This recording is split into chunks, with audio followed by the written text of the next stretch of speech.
I'm Annie Hauck-Lawson, Master Composter. We're at the Brooklyn Botanical Gardens today with Jenny Blackwell, the manager of the New York City Compost Project in Brooklyn. Jenny and I are going to look at a few different styles of compost bins that you can consider to get started with turning your kitchen trash into black gold, stuff that your garden will love, and material that will definitely make your plants smile. Can you tell us a little bit about what this area is? Yeah, we're at the compost demonstration area, and this is where visitors can learn a little bit about what kind of composting systems you can use in your backyard. So these are bins that you can buy or bins that you can make? That's right. Cool, let's take a look. This is the Garden Gourmet, and this is an easy to assemble bin that comes together in snap-on pieces that you put together to form this box. Starting with the top, we've got the lid that opens up. You put your kitchen scraps right in there and you top it off with some leaves or shredded newspaper or wood chips. And going down below, it's got the air slats that lets the air in, which is really important to composting. And then it's got a sliding door on the bottom that you open, and that's a way that you can check to see how your compost is breaking down. What's nice about this bin over some of the others? A great thing about this bin is that it's a smaller, more narrow size, so it fits easily into urban backyards.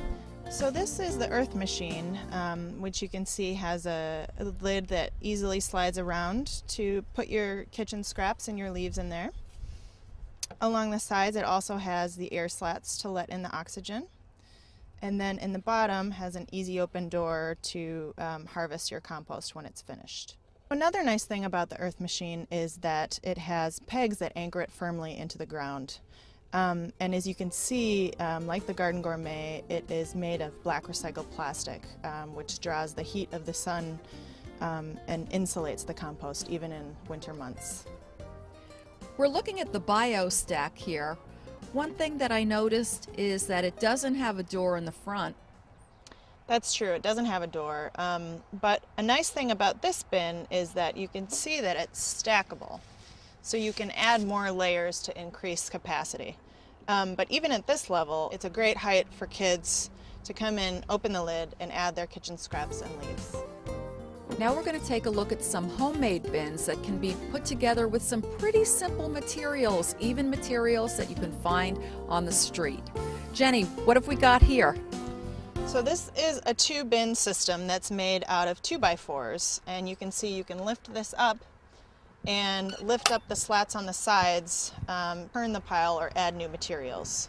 And the way that this bin works is that you start by adding all of the fresh materials into this side, and then when it's ready to be turned, you simply move it into this side of the pile, and then it starts curing in this bin. So you've always got a space ready to accept your fresh greens, and then you've got cured humus that's almost ready to go in the garden. That's right. What about the snow there?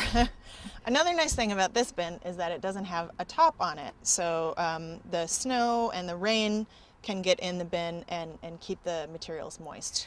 And I've seen bins like this made from skids or pallets that were thrown away just sitting on a street corner. Ends up costing almost nothing to make a bin. It's a good way to recycle materials. I love that bin.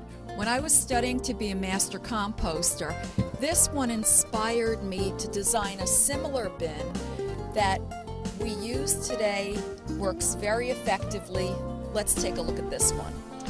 Right, so this is a homemade wire mesh bin, and you can see it's made of very simple materials. We've got hardware cloth on the outside, wooden stakes to go into the ground, and then PVC pipe with holes drilled into it to get oxygen into the middle of the bin. I see it's also open to the elements, so it gets moisture from rainfall and snow, and I know from experience this is super easy to make. This next bin we're looking at is one that reminds me of what used to be called an ash can. Growing up in Brooklyn, we brought these garbage cans out to the corner, but I know that apartment buildings that incinerated their trash or burned coal would stack the ashes, fill these cans with ashes. But this bin's got a different use now. Let's take a look at it, Jenny. This is the trash can composter, and you can see that it has holes drilled into the top and on the sides.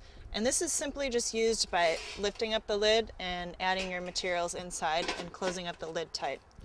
So this kind of bin would be great for the city because it's absolutely rodent proof once that lid is snapped on tight. Right, that's the best thing about this bin. Can we take a break? Of course. Let's sit down over here. Oh, nice bench. You comfortable? Yeah. Stand up. It's also a compost bin. Whoa. So this is another kind of homemade bin that you can make at home with untreated wood. And you make the bin, and inside is a place where you can add your kitchen scraps and your leaves. And I see that it's got a hardware cloth lining, which also makes it rodent proof. That's right.